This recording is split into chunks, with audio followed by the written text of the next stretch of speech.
Dear students, today we are going to discuss about the parotid gland and the clinical significance of the parotid gland. Now, we will see few important landmarks before going into the detail of the parotid gland. Number 1, look at this is the lateral aspect of the face specimen, and here you can see the muscle masseter here, and this is your gland, parotid gland. Okay. So, this is your parotid gland, nicely seen. This is your ear, and here is the external acoustic meatus. It just situated here and it overlaps the masseter muscle also. So, this is your gland, and down if you see the gland extends up to this. Here is your carotid triangle. You can see nicely the jugular vein and the other structures, carotid structures. So, this is the triangle called carotid triangle, and here you can see the belly, anterior belly of digastric and behind posterior belly, and here is your submandibular salivary gland, and this is your parotid gland. Understood? Now, I will go into the details of the bone. Okay. This is a skull, lateral view of the skull. Here again you can see the external acoustic meatus, and here is the mandible, and look at this, this is the condylar process of the mandible. This should get articulated here. Understood? The joint is called as temporomandibular joint. This is your temporal bone, and here is your parotid gland. And then most importantly, the student should know one important aspect. This is your lateral part called ramus of the mandible. Okay, this area is called ramus of the mandible. This is called anterior border of the ramus, and this is called as posterior border of the ramus, and this is called as mandibular notch. Okay, so this is called as notch. And then if you see that the lateral aspect of the ramus of the mandible, here only you will be having the attachment of the masseter muscle. So, we will compare here.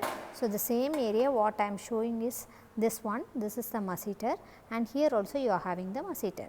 And then if I turn this way, inside that you are having one area which is very, look at this area. I can zoom it. Okay. This is the area where you have the angle. This is called inner border of the angle and the inner surface of the angle. This area you will be having the attachment of a muscle by the name medial pterygoid. Okay, pterygoid.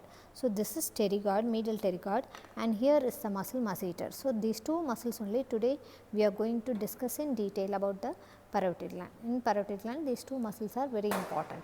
So, now when we talk about the relations of the parotid gland, this is the area where your parotid gland is situated. So, this parotid gland is related to the external acoustic meatus and your temporomandibular joint, this area. And then second important thing is, here is the temporal bone. So, the vessel present here is your superficial temporal artery, and the nerve present here is auriculotemporal nerve. These two structures you should keep it in mind. So, here is your auricle, auricle means ear.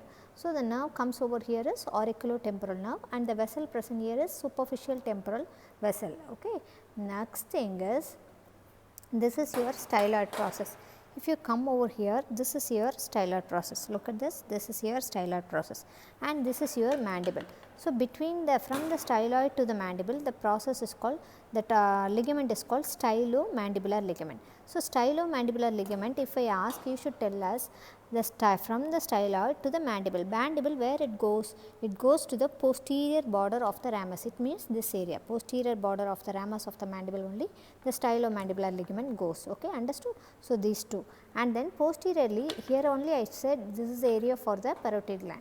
So, what you should know is posteriorly what you have, this is mastoid process, and down you are having the styloid process. This is the importance about the relations of the parotid gland. You should know all these structures. So, superiorly what is there in the parotid gland, inferiorly which triangle is related to the parotid gland, and you will be having superficial relations. Superficial means what are the structures lying over the parotid gland, what are the structures lying over the parotid, that is called superficial relations. And then next relation is anteromedial. Anteromedial means if I lift the parotid gland, what are the structures are present here, anteromedial. This is anterior and medial. And then second I will be asking you what are the structures present posteromedial to the parotid gland, posteromedial, behind. Okay. So, like that we are going to divide the sections. Ready? Number 1, the gland, the shape of the gland. The shape of the gland is pyramidal, inverted pyramidal in shape, inverted pyramidal in shape.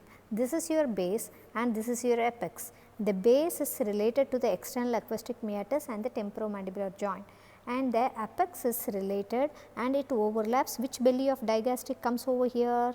Yes, posterior belly of digastric comes over here. So, this is related to the posterior belly of digastric. Next thing is, it is also related to the triangle called as carotid triangle. So, here I already showed you the carotid triangle. So, repeat again, this is the base and this is the apex. So, this is the base is otherwise called as superior surface also.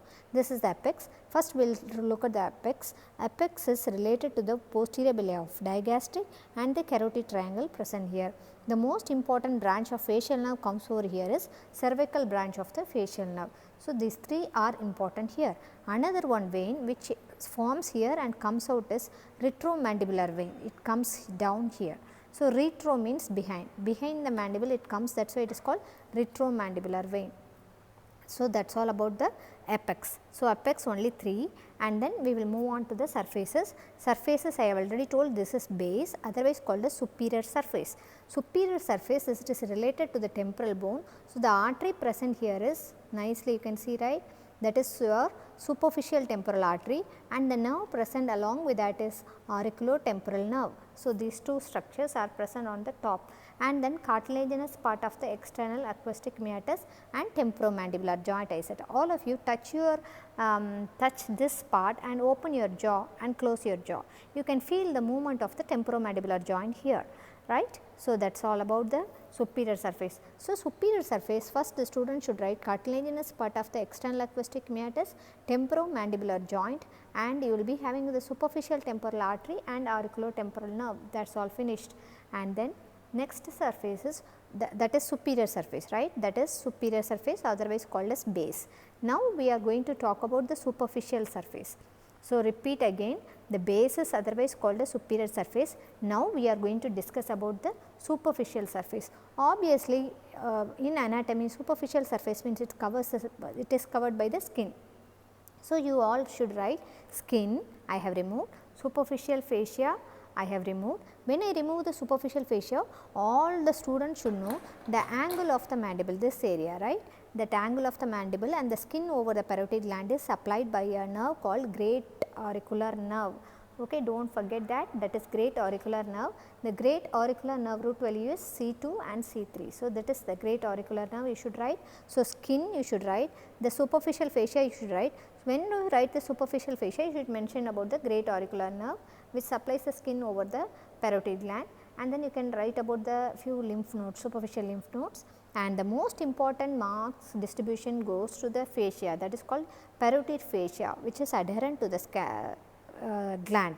That is why the parotid swelling is very painful. So, you should write about the parotid fascia and a few deep lymph nodes, superficial lymph nodes and deep lymph nodes. So, the main mark distribution goes to the skin, superficial fascia with the great auricular nerve, second is parotid fascia and the superficial and deep nodes. That is all about the superficial surface. Now, we are going to see the anteromedial. Anteromedial means, look at my finger, this is called as anteromedial surface. So, the gland is seen here nicely. The anteromedial surface, if I lift, what is the important muscle I said here? This is the mandible, I can feel the mandible. Okay, look at this. I can feel the ramus of the mandible over that, this big muscle.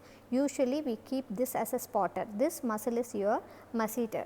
So, keep it in mind, anteromedially you will be having the first muscle masseter. Okay. Second, so again I will go back to the bone here.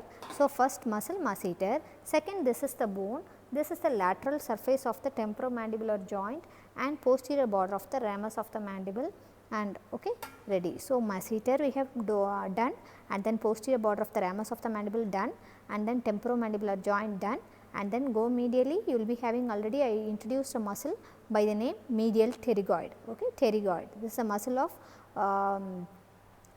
chewing, okay, mastication, and then next is finished. Okay, this is anteromedial, very simple anteromedial, and then posteromedial. Okay, anteromedial only you have all the branches of the facial nerves, branches are emerging out. Okay, so that is all about the anteromedial. So, anteromedial I repeat again, number 1 masseter muscle, number 2 the posterior border of the ramus of the mandible, number 3 lateral surface of the temporomandibular joint. Number 4, medial pterygoid, finished. So, and emerging branches of facial nerve, finished. And then I will go back to the posterior. Posteromedial surface is between the, I have already told you, between the mastoid process and the styloid process, okay, molded between the mastoid and styloid process. What are the structures attached to the mastoid process? You all know very well. Posterior belly of digastric is also going here, sternocleidomastoid is also going here, and styloid process you have the muscles attached to the styloid process, stylohyoid, stylopharyngeus, all these muscles. Number 3, the most important structure which enters is one artery and one nerve. What is that artery entering here? See, this is common carotid. The common carotid will be dividing into two portions, internal carotid and external carotid. Internal carotid straight away it goes through the carotid canal present here. Okay, this enters through the carotid canal present here. So, we need not bother about that. So, only the external carotid has to come here over the neck. So, the external carotid artery pierces the posteromedial surface. So, external carotid artery along with the important nerve which emerges out in through the stylomastoid foramen. Everybody knows, I hope, this is styloid process and this is your mastoid process. Between these two there is a foramen by the name stylomastoid foramen. The stylomastoid foramen, that look at this, is a very tiny one. The stylomastoid foramen, the nerve emerges out is your facial nerve. So, obviously, when the facial nerve comes out, immediately it pierces the posteromedial border and enters into the posteromedial surface and enters into the parotid gland, finished. So, this is over, and the next thing, borders. We are going to talk about the borders. Borders, number 1 border is anterior border which is present here, anterior border. Another one is posterior border, another one is medial edge or pharyngeal border, okay. Inside that you are having the pharynx, so that is called as pharyngeal border. So, anterior border, we want the students to write a few important structures in the anterior border. Number 1, you witness and then write, okay. See, this is the anterior border where your superficial surface and the anteromedial surface it meets, that is the border, okay. Border means sharp and surface means flattened area. So, this is the border. Through that border, number 1 structure parotid duct comes out, ready, and then number 2 is branches of the facial nerve comes out. These two are from the anterior border, and then you have to go back to the posterior border where the superficial surface and the posteromedial surface they meet. It is overlapped by the beautiful muscle. You all know this muscle. What is the name of the muscle? Sternocleidomastoid, okay, finished. And then medial edge or the pharyngeal border which separates the anteromedial and the posteromedial. These two they meet, no, that is medial border. It is otherwise called as pharyngeal border because your pharynx is situated there. So, finished. So, these are all about the parotid gland relations and relations, okay. Relations means surfaces and borders. Next, the structures within the parotid gland. So many structures I have told. Most importantly, one artery I told, that is your external carotid artery.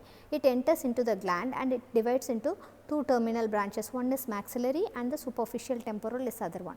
So, superficial temporal is here and the maxillary will be going here inside. So, these two are the branches inside external carotid artery, number 1.